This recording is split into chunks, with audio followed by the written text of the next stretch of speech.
serez mes témoins, une émission sur la télévision de Jésus-Christ. Vous serez mes témoins, une émission...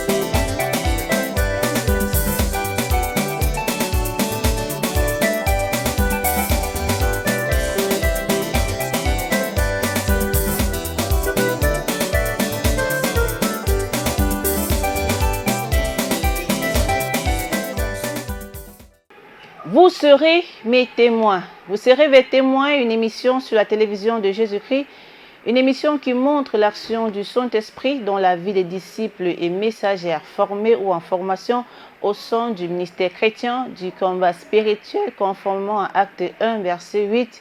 Mais vous recevrez une puissance et le Saint-Esprit survenant sur vous, vous serez mes témoins à Jérusalem, dans toute la Judée, dans la Samarie et même jusqu'aux extrémités de la terre. Justement, CBV International joue un rôle capital d'aller vers ceux-là qui ont expérimenté, voire palpé la main de Dieu, afin qu'ils nous partagent leur expérience, question de nous encourager et de nous fortifier. À la loi et au témoignage, si l'on ne parle pas ainsi, il n'y aura pas d'aurore pour le peuple. Ésaïe 8, verset 20.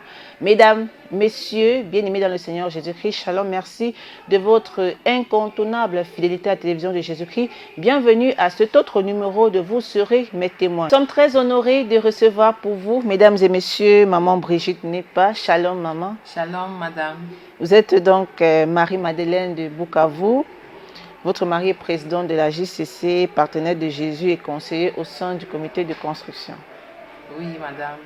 Je suis également, du point de vue professionnel, chef de travaux à l'université officielle de Bukavu, au domaine de sciences de la santé dans la filière de santé publique. En même temps, j'assume la fonction de présidente provinciale du syndicat national de chefs de travaux et assistants de l'enseignement supérieur et universitaire au Sud Kivu. Également mariée, mère de 4 enfants. Oui. Alors avec vous, on va montrer la fidélité de Dieu de la JCC, votre parcours depuis 2000 que vous avez franchi le ministère chrétien du combat spirituel et la nouveauté de vie que vous avez acquise à la lumière des enseignements.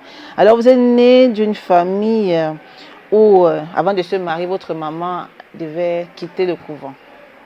Effectivement, ma mère est la fille aînée de sa famille.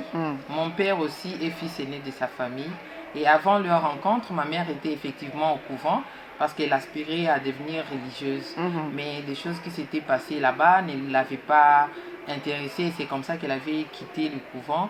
Et quelques années, ils se sont rencontrés avec mon père. Et je suis aussi la fille aînée de mon père et ma mère. Nous sommes nés à 6 enfants.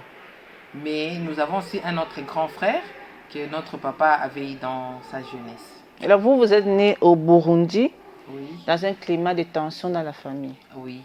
Quand nous sommes nés, tout allait bien. Donc au bas âge, tout allait bien. Mais les choses se sont empirées ou se sont détruites tout juste après la guerre de l'AFDEL. Au Burundi, en 93, si j'ai bonne mémoire, il y avait une guerre civile qui nous avait poussé à retourner au pays. Alors mon père était resté là-bas parce qu'il travaillait là-bas. Et nous, les enfants et la maman, nous sommes réfugiés, nous sommes retournés à Uvira. Et comme vous le savez bien, la séparation, c'est un poison pour le couple. Et à notre retour au Burundi, quand les choses s'étaient calmées, les choses entre mon père et ma mère ne marchaient plus. Il y avait des disputes. Il y a ma mère qui, pour se décharger de ses soucis, s'est livrée à l'alcoolisme. Elle commençait à boire parce que tellement ça ne marchait pas. Et voilà, cela a fait que nous avons, à partir d'un certain âge, grandi dans un climat qui n'est pas favorable pour les enfants et même pour les parents. Et comment ça vous affectait ce climat-là? En tout cas, ça n'enchantait pas. Parce qu'à un certain moment, étant enfant, je me retrouvais en train de séparer une bagarre entre 2 boxeurs plus forts que moi. Je me rappelle à un certain moment, j'avais interdit à mon père de continuer à taper maman. Il m'a aussi giflé. Voilà, donc c'est dans ce climat-là qu'on a grandi. Mais quand ma mère ne prenait pas l'alcool, ne buvait pas, ils étaient vraiment bien, c'était de l'amour dans la maison. Mais quand l'un va prendre l'alcool, même parce que moi, mon père aussi buvait, et quand l'un d'eux était sous l'effet de l'alcool, la conclusion ou bien la finalité, c'était des bagarres. Est-ce que vous n'aviez pas à ce moment-là nourri un sentiment de haine pour papa? Bon, haine, bon, je ne sais pas bien dire si c'est haine parce que c'est des deux côtés. Qui haïr, qui laisser, mais ce que je sais, cela avait créé une sorte de schizophrénie en moi. Ça avait fait que j'avais une certaine timidité et cela a développé aussi une certaine colère interne. Et ça continue à être un combat parce qu'on dit que la délivrance, c'est un processus. Cela a fait que j'ai fait grandir en moi un esprit d'autodéfense. Je peux supporter une attaque une fois, deux fois, mais quand quelque chose me dit que cette personne commence à déborder, voilà, je dois m'apprêter à sortir un mot, à réagir.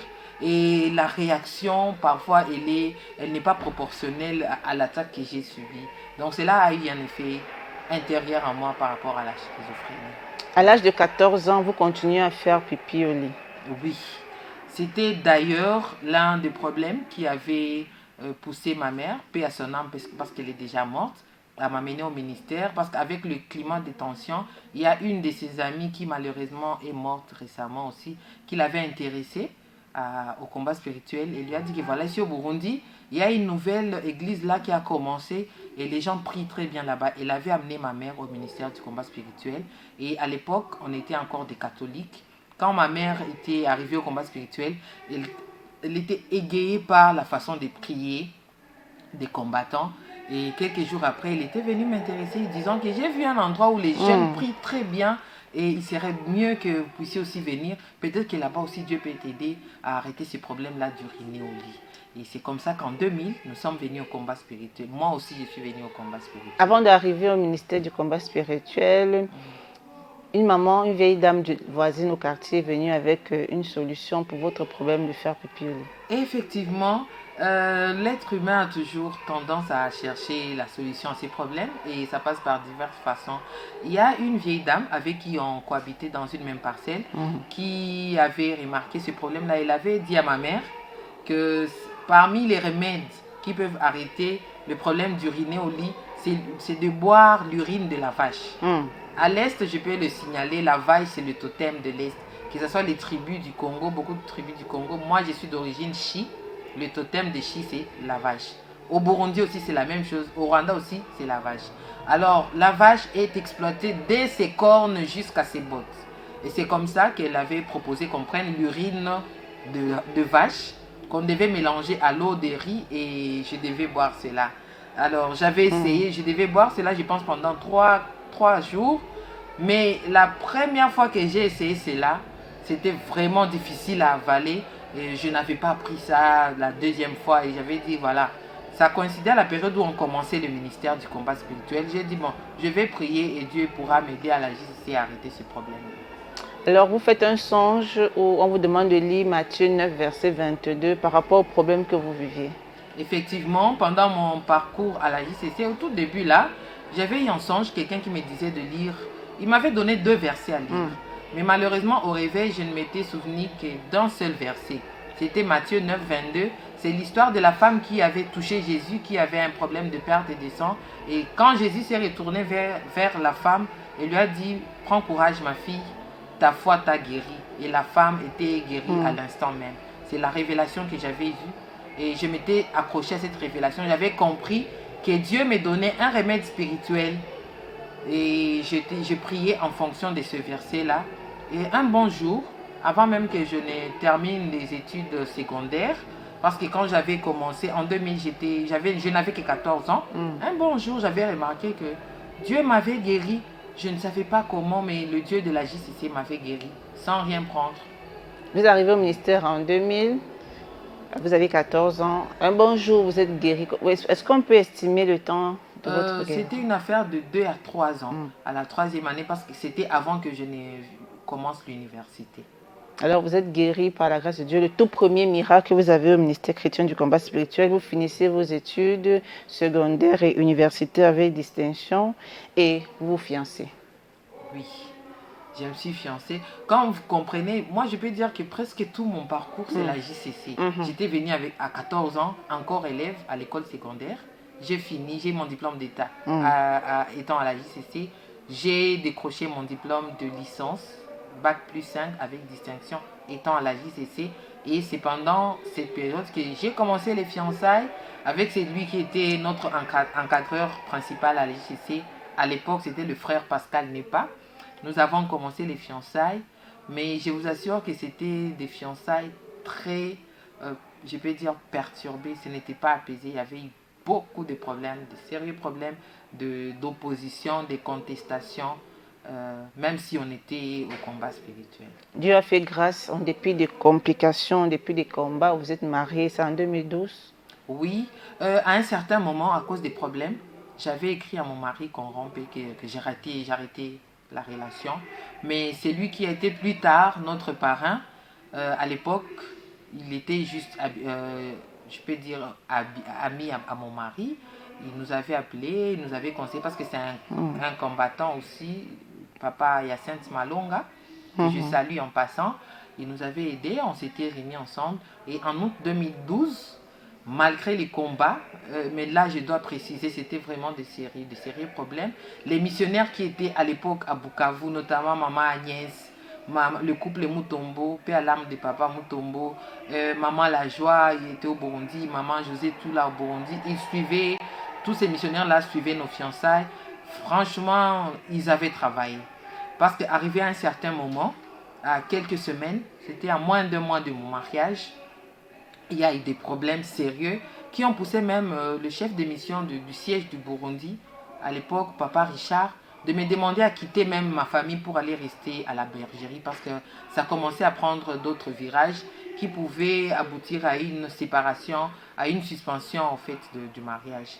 Et c'est comme ça que j'étais allée rester à la bergerie, on priait pour moi. Et maintenant le jour du mariage, le célibat, parce que je dois le préciser, chez nous le célibat c'est un géant. Les filles ou les femmes se mettent en couple comme ils veulent, mais avoir un mariage digne de ce nom, c'est pas évident. Il y a le géant de la mort précoce, il y a le géant de la pauvreté. Ce sont les géants là principaux de ma famille. Alors quand je suis allée rester à la bergerie avec les prières, le jour du mariage civil, parce que si vous vous souvenez bien, à l'époque, au mariage civil, les jeunes mariés portaient le beige ou bien le blanc cassé. Et mon mari était même informé parce qu'il m'avait dit que, parce que nous on avait prévu de porter le blanc et le bleu. Mais il m'avait dit que maman Mutombo a dit que vous ne pouvez pas porter le multicolore le jour de votre mariage. Il faut que les habits soient beige ou blanc cassé. J'avais accepté et on m'avait donné même, parce que moi j'étais à Bukavu, une missionnaire, Maman Saï, c'est elle qui avait fait le suivi par rapport à mon accoutrement. Nous partions avec elle chez la couturière et elle s'était imposée, elle devait voir même le modèle que je devais porter. Parce que, vous voyez, avec le combat, on ne s'habille pas n'importe comment et tout et tout. Maintenant, on s'est étonné. Le jour du mariage civil, mon mari est venu à préparer des habits demi-Dakar, une veste noire, un pantalon bleu et une chemise blanche. Le parrain, lui, parce qu'il était vraiment vision, alors il a dit, tu ne peux pas porter ça, c'est hors vision. Tu dois t'habiller comme il se doit. Mon mari, l'esprit de célibat, parce que c'est aussi un géant chez lui, s'est levé. Nous étions déjà arrivés à l'ambassade du Congo au Burundi. Mon mari me dit, je ne me marie plus. Il refuse carrément de se marier, il refuse de s'habiller. Il était dans le véhicule avec le parrain et moi, j'étais dans un autre véhicule avec la marraine. Il dit qu'il ne va plus se marier parce que ça n'est trop. On ne peut pas imposer des choses jusqu'à l'accoutrement. Lui, il veut s'habiller et il a refusé. Tous les missionnaires qui étaient là sont partis les supplier, les conseiller. Il a été catégorique. À cause de la colère, il a commencé à pleurer. Vous voyez à quel point le célibat suit les gens. Il a commencé à pleurer dans le véhicule. On a appelé ses amis encadreurs de la JCC aussi. Ils ont essayé de le conseiller, ça ne marchait pas. Maintenant, Dieu a fait ces choses parce que même s'il y a le combat, la victoire est certaine. À un certain moment, par un clic, il a changé de caractère. Il a commencé à rire et il a accepté qu'on lui donne des habits qu'on avait, parce qu'on avait quand même préparé des habits beige, blanc cassé. Et il a porté, imaginez-vous, c'est dans le véhicule même qu'on a commencé même à faufiler son pantalon parce que ce n'était pas dans sa tête. Pour lui, il devait porter cette tenue-là seulement au mariage religieux. Et c'est comme ça que, en un clic là, On est parti, on a célébré le mariage civil. Dieu a fait grâce, vous êtes mariés. 9 mois après, vous avez votre premier enfant. Le problème commence à la deuxième grossesse, à 4 mois. Oui, nous sommes bien mariés. 9 mois après, nous avons eu notre fils aîné. Et maintenant, la deuxième grossesse, le combat s'est soulevé. Le même esprit là qui est un géant dans la famille de ma mère, la mort précoce. Un bon jour, je suis à l'hôpital. Il y a des examens de sang que je devais faire. Le médecin me dit, madame, vous avez l'hépatite C. Je me suis exclamé, l'hépatite C, comment ça, docteur? Oui, oui. Parmi les examens qu'on a fait, on a trouvé que vous avez l'hépatite C. Et je lui ai demandé, par rapport à cette maladie, c'est quoi? Il a dit, c'est une maladie transmissible par le sang. Et pour le moment, on n'a pas de traitement. Au Congo, on n'a pas de traitement. C'est que nous allons faire ton suivi pendant toute la grossesse. Mais à l'accouchement, tu n'as pas le droit d'allaiter l'enfant. Donc, c'est presque les mêmes conditions que pour le VIH. Vous ne pouvez pas allaiter l'enfant parce qu'on craint une contamination, étant donné que c'est une maladie transmissible aussi par le sang. Cela ça m'a un peu perturbé. Comme j'ai fait la santé publique, j'ai essayé de chercher un peu plus sur Internet par rapport à cette maladie. J'ai trouvé effectivement, c'est une maladie transmissible sexuellement comme le VIH.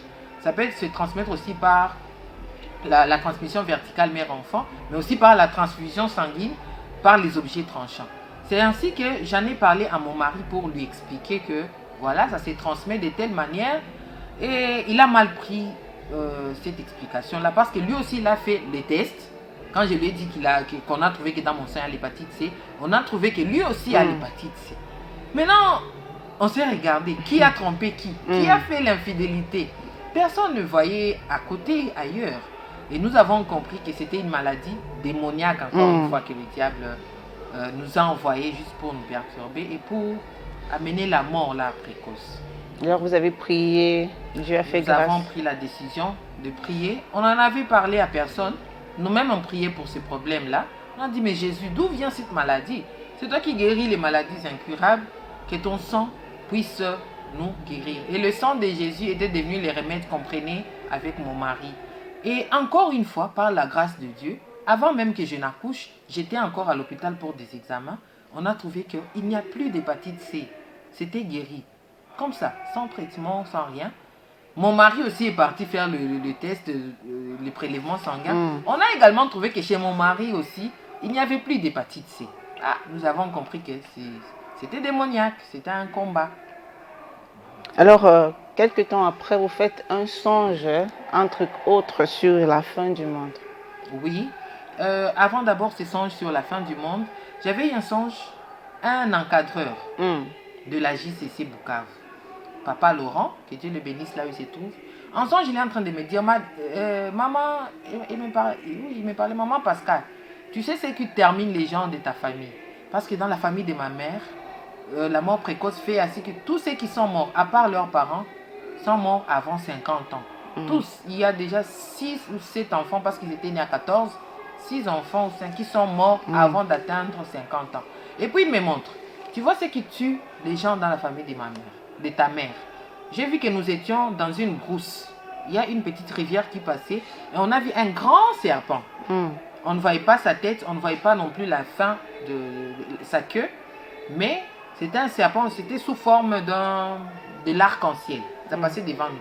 Il dit, voilà, c'est ce qui termine les gens de ta famille, un après l'autre. Mais, sois sûr, ce problème va se terminer. Et le songe s'était arrêté là. Et cette période-là, ça a coïncidé. Il y a un autre oncle, un autre petit frère à ma mère qui était très souffrant.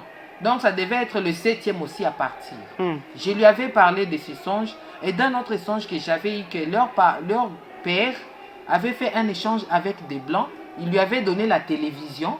Et lui avait donné quelque chose, une arme, si je me rappelle bien. Et j'avais dit à mon oncle là, vous avez un esprit de mort précoce dans votre famille. Arrange-toi d'aller au ministère du combat spirituel. Commence à prier pour que Dieu puisse te délivrer, que tu ne puisses pas mourir aussi. Mon oncle là à l'époque m'a dit, moi je suis catholique. Si je pars dans vos affaires là de CFMC, on va me dire d'être protestant. J'ai dit non. On ne demande pas aux gens de devenir des protestants. Mais heureusement, Je ne sais pas si c'est le conseil là que je lui avais donné qui l'avait aidé. J'avais appris qu'il commençait à prier dans les églises de réveil. Parfois, il venait aussi ici au ministère. Et jusqu'à aujourd'hui, sa vie a été sauvée. Comprenez par là que la loi établie est là. Et quand on prend conscience, on combat, Dieu finit toujours par vaincre. Et c'est comme ça que j'ai cheminé, je continuais avec les dieux de la ICC du combat spirituel. Un bon jour, je vois en songe que c'est la fin du monde. Il y a des déluges, il y a des phénomènes surnaturels qui se passent. Maintenant, il était temps que les gens commencent à monter au ciel. Je vois à ma gauche, il y avait une sorte de grille. Et derrière cette grille, il y avait un tas de gens qui étaient derrière la grille là. J'ai posé au monsieur avec qui j'étais, ces gens-là qui sont là, pourquoi ils ne partent pas? Il a dit non, ces gens-là ont des problèmes, ils vont rester là-bas. Et puis à côté, je vois les religieuses catholiques en train de passer. Et ils passent le chemin des gens qui sont en train de partir au ciel. Je demande au monsieur, mais comment se fait-il que les catholiques peuvent aller au ciel? Le monsieur m'a indiqué, regarde là-bas, c'était vers la droite, je vois une sorte d'une petite maison. C'était une sorte de dispensaire, des centres de santé. On s'est approché avec le monsieur là. Quand on entre dans les centres de santé, nous trouvons beaucoup de sœurs religieuses catholiques en train d'aider les malades, en train de faire l'apostolat. Et je me suis réveillée. Alors, à un certain moment, comme je dis que je suis à l'enseignement supérieur, nous devons monter des grades. J'avais déjà postulé pour devenir chef de travaux parce qu'à l'époque, j'étais encore assistante de 2e mandat. Mais ça avait un peu traîné. Alors, je me suis rappelé de ce songe-là. C'était en décembre 2019. J'ai dit à Dieu, aide-moi, je vais faire un apostolat, que ça puisse ouvrir les portes, que pour cette année, que moi aussi je sois nommé chef de travaux. Je m'étais organisé avec les très peu de moyens que nous avons. J'avais pris un $100, j'avais gardé ça. J'ai dit, ces $100, quand je vais faire l'apostolat, je vais demander au médecin directeur de l'hôpital là, de libérer au moins une femme qui manque l'argent pour qu'on puisse la faire sortir de l'hôpital. C'était un hôpital de l'intérieur du pays, du sud Kivu, dans le territoire des Kabare. J'ai préparé, j'ai acheté à manger, j'ai préparé, j'avais acheté des jus, des biscuits, j'ai pris les habits de mes enfants, mes habits, certains habits que j'ai pu réunir de ma maison. Et à l'époque, j'avais un camion. J'ai mis tout dans les camions avec une valise et des fûts. Nous sommes partis faire l'apostolat. Et je vous dis, Dieu a béni cette action-là parce que je l'avais fait. J'avais refusé qu'il y ait des publicités, j'avais refusé qu'il y ait des photos, j'avais refusé qu'il y ait des images parce que je m'étais dit que c'est ma sémence à moi que je fais pour que Dieu puisse ouvrir les portes de mes bénédictions. C'était le 24 décembre maintenant que je suis allée. Comme c'était limité, j'ai choisi la gynécologie, la maternité et la pédiatrie. Et c'est là où j'avais distribué à manger aux enfants, aux mamans qui ont accouché, aux personnes malades en gynéco. Et le reste, on a distribué à quelques villageois qui étaient là. Les gens étaient contents. Je suis retournée chez moi. Je vous dis, Dieu a ouvert les portes. Le 31 décembre de la même année. L'apostolat, c'était le 24 décembre, à la veille de Noël. Le 31 décembre 2019, l'arrêté ministériel est sorti où j'ai été nommé chef des travaux à l'université officielle de Bukavu. Alors, après votre nomination, vous êtes présélectionné pour la bourse de la Banque mondiale Redis C4. Oui, comme vous le savez, à l'enseignement supérieur, vous devez évoluer. Et en évoluant, vous devez étudier encore une fois. Alors moi, quand j'accouchais, je me disais, voilà, je ne vais pas faire le master parce que je dois faire grandir les enfants. Et à un certain moment, quand j'avais vu que quand même mon 3e enfant avait déjà un âge avancé, j'avais postulé. Et quand j'avais postulé, j'avais été présélectionné pour la bourse de la Banque mondiale avec le projet Redis C4. Parce que j'avais également postulé pour une bourse en Belgique. Là, ça n'avait pas tenu. Alors, quand on a présélectionné, nous avons passé le test. C'était un test vraiment difficile. Tout le monde était sorti. Personne n'avait les pronostics. Personne ne parlait à l'autre. Voilà. Mais par la grâce de Dieu, le Dieu de la JCC, il m'a fait pointer. Et quand la liste est sortie des gens retenus, j'ai trouvé qu'en santé communautaire, j'étais la seule qui a été retenue au Sud Kivu pour avoir la bourse d'études à l'école de santé publique de Kinshasa à l'UNIKIN. Et c'est comme ça que au mois d'avril 2022, j'ai commencé les études. Et comme je me disais que je vais arrêter d'accoucher pour que je puisse poursuivre les études, curieusement, J'étais enceinte. Mhm. Quand j'avais postulé, je ne savais pas que j'étais déjà tombée enceinte en janvier 2022. Voilà, je me suis retrouvée enceinte. Je me suis demandé que j'aille étudier ou bien que je laisse attendre encore que je puisse accoucher. Mais mon mari et moi, on s'était convenus. Je suis partie étudier étant enceinte à l'école de santé publique. Et comment ça s'est passé jusqu'à vous avez terminé votre formation? Waouh, je vous dis que ce n'était pas facile parce que la formation à l'école de santé publique de Kinshasa, elle est vraiment intense. Beaucoup de travaux pratiques, des terrains à faire, des cours. Parfois, vous vous retrouvez, vous avez passé toute la journée en train de travailler, vous dormez à 5 heures du matin.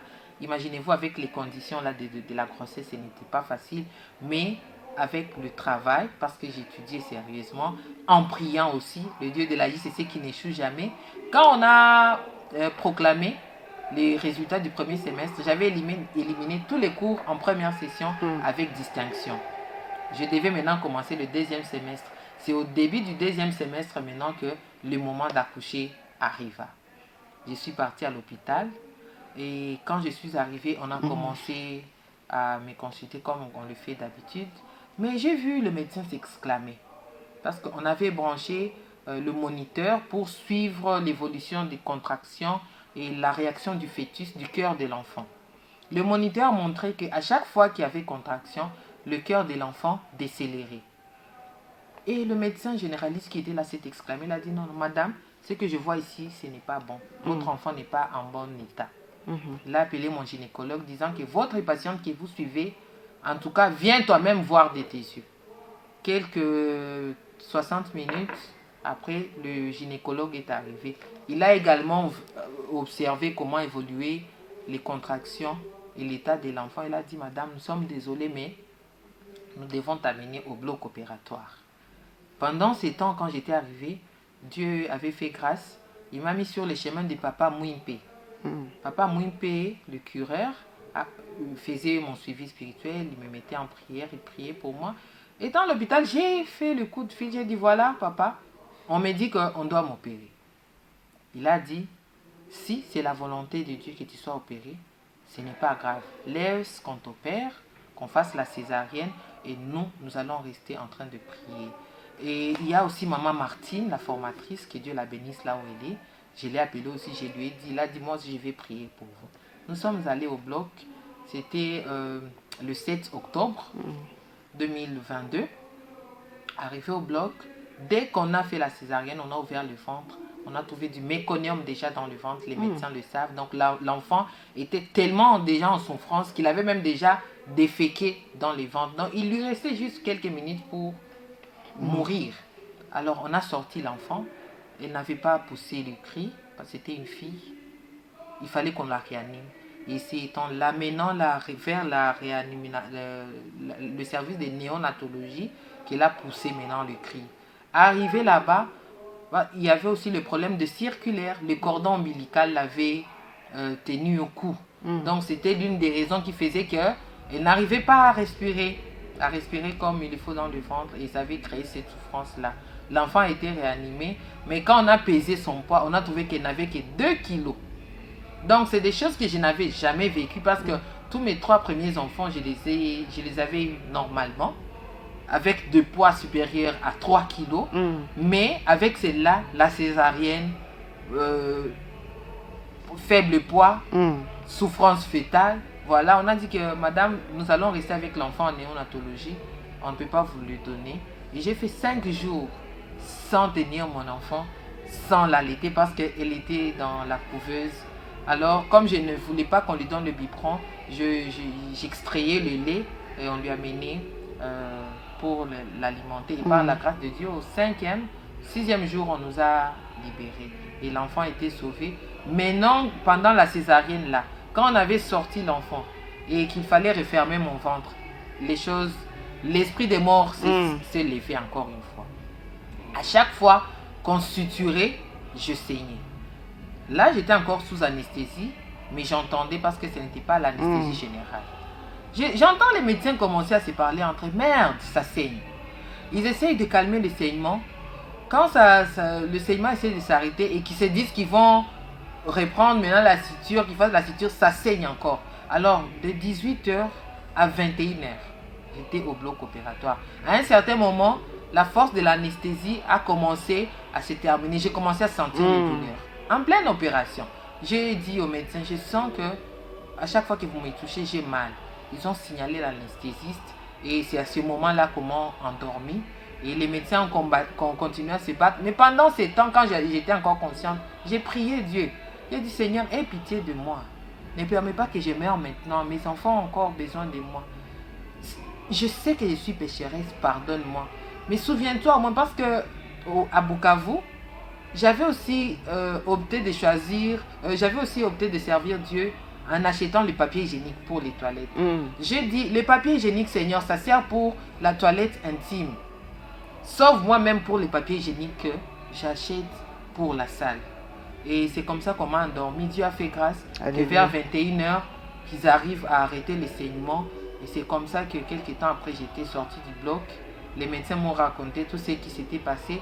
Et l'un d'eux m'a dit, Madame, tu as de la chance. Si depuis ton premier enfant, tu as accouché par césarienne, tu n'aurais même pas eu 3 enfants.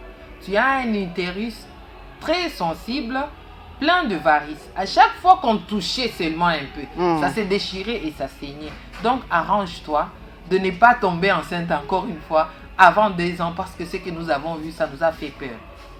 Tu as été sauvé par la grâce. Alléluia. Voilà. Et vous avez pu continuer vos études normalement? Oui, j'ai continué, bien passé. Malgré l'état de la césarienne. 2 semaines après, j'étais contrainte de reprendre les cours. Et c'est comme ça que, voilà, nous avons fait le 2e semestre. Nous avons terminé avec le bébé, ce n'était pas facile. Nous avons continué le 2e semestre. Et par la grâce de Dieu, quand il fallait qu'on affiche également les résultats du 2e semestre, j'ai encore une fois éliminé tous les cours en première session avec distinction. Et il était maintenant question que je retourne chez moi pour préparer le mémoire. Parce que mon terrain d'études, j'avais choisi de faire une étude chez moi par rapport aux maladies du péril fécal, les maladies féco-orales. Dans ce travail, j'ai proposé une piste de solution qui était la construction des latrines à compost. Parce que dans le milieu que j'avais choisi, c'est un quartier là populaire où il y a beaucoup de ménages qui n'ont même pas de toilettes. Ils font leurs besoins dans des pots qui déversent dans la rivière. Il y a une petite rivière qui passe. D'autres déversent dans les petits caniveaux du quartier à ciel ouvert. Et c'est comme ça que j'ai proposé aussi dans mon travail là, si l'État, le gouvernement peut aider à implémenter ces latrines dans une sorte de projet que ce soit un projet pilote pour essayer de voir si ça peut réduire la prévalence de ces maladies-là féco-orales. Et par la grâce de Dieu, le mercredi passé, le 18 de ce mois, le 18 décembre, il y a de cela 2 jours, je suis venue défendre mon mémoire là de spécialisation. Et ça a été un mémoire très intéressant. Le jury a été très satisfait et réjoui de la thématique. C'est une défense qui a pris plus de 2 heures, tellement le sujet était important. Et en fin de compte, mon jury m'a informé que j'ai eu une grande distinction par rapport à mon mémoire là. Et c'est ainsi que s'est achevée ma formation, ma spécialisation en santé publique à l'école de santé publique de Kinshasa. Donc vous êtes donc titulaire d'un master en santé publique filière communautaire? Oui, la filière de santé communautaire. Ok. Donc master en santé publique filière de santé communautaire avec grande distinction. Oui. C'est donc l'objet de votre présence ici à Kinshasa. Oui, c'est pour cela que je suis là, pour bénir le Dieu de la justice. C'est parce que vous suivez que je suis vraiment le fruit de la justice. Tout ce que j'ai maintenant, tout ce que je suis, c'est le Dieu du combat spirituel. Alors, maman Brigitte Nepa a découvert que la mort précoce qui régnait dans sa famille, c'était à cause d'alliance avec le serpent. Alors, nous vivons des choses, il est question ici de chercher l'origine du problème. Ce que toi et moi, nous vivons a une origine, une alliance, un pacte, mais notre Dieu est fidèle. La Bible déclare, avec Dieu, vous ferez des exploits. Amen. Maman Brigitte a fait des exploits. Aujourd'hui, elle est titulaire d'un master en santé publique, filière santé communautaire. Ça, c'est le Dieu de la JCC. Amen. La persévérance, les bonnes actions, l'obéissance. Promotion Marie-Madeleine, elle est enseignée. formatrice, enseignée. Donc, vous comprenez que Dieu est fidèle. Restons seulement accrochés. Il y a un temps pour toutes choses. Un temps pour la condamnation, un temps pour pleurer. Mais il y a un temps pour la délivrance. Et notre maman est venue ici à Kinshasa pour montrer encore la puissance et la fidélité de la JCC. Maman, merci. Merci de beaucoup. votre disponibilité. On rappelle qu'on a reçu pour vous, mesdames et messieurs, Maman Brigitte Nepa, Marie-Madeleine de Bukavu. Son mari est président de la JCC, partenaire de Jésus et également conseiller au comité de construction. Elle est venue ici à Kinshasa pour défendre avec brio son master en santé publique filière santé communautaire. Dieu de la JCC a encore marqué le but. Comment ne pas lui rendre des actions de grâce? À nous revoir, mesdames et messieurs, pour un prochain numéro. Que Dieu bénisse maman Brigitte Nepa, que Dieu bénisse votre mari, vos enfants et shalom au peuple de Dieu de Bukavu. Que Dieu vous bénisse. À nous revoir pour un prochain numéro. Shalom. Je vous remercie aussi et en passant, je remercie et encourage les enfants, la continuité au Langui pour l'œuvre de Dieu qui continue à soutenir malgré vents et marées. Ils se battent pour que l'œuvre ne tombe pas et ça ne tombera pas parce que le Congo a encore besoin du ministère du combat spirituel. Alléluia. Vous serez mes témoins, une émission sur la télévision de Jésus-Christ. Vous serez mes témoins, une émission...